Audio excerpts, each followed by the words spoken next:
Hey guys, நான் ரீசெண்டாக நிறைய பொருள் மீஷோவில் வாங்கியிருந்தேன். அதில் ஃபர்ஸ்ட் என்னென்னு பார்த்தீங்கன்னா இந்த ரேக்கு தான்.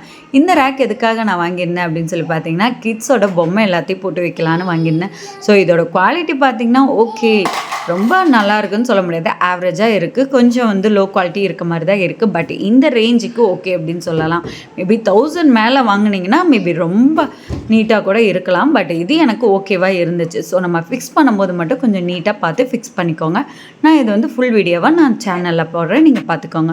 ஸோ வீட்டில் பார்த்தீங்கன்னா அங்கங்கே பொருள் இவனோட பொம்மை நிறைய இப்படி கிடக்கும். ஸோ இதை ஆர்கனைஸ் பண்ணுறதுக்காக தான் இந்த ரேக் நான் வாங்கியிருந்தேன்.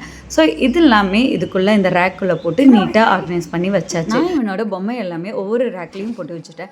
நீங்கள் கிச்சனில் இருக்க திங்ஸோ இல்லை பெட்ரூமில் இருக்க திங்ஸோ எது வேணாலும் நீட்டாக போட்டு எடுத்து வச்சிடலாம். நிறைய திங்ஸ் ஆர்கனைஸ் பண்ணுறதுக்கு ஸ்பேஸ் சேவிங்க்கு இது ரொம்பவே யூஸ்ஃபுல்லாக இருக்கும். ட்ரை பண்ணி பாருங்கள். அண்ட் இந்த வீடியோ பிடிச்சிருந்தால் லைக் பண்ணுங்கள். அண்ட் இது போல் நிறைய வீடியோஸ்க்கு நம்ம சேனலை மறக்காமல் சப்ஸ்கிரைப் பண்ணுங்கள்.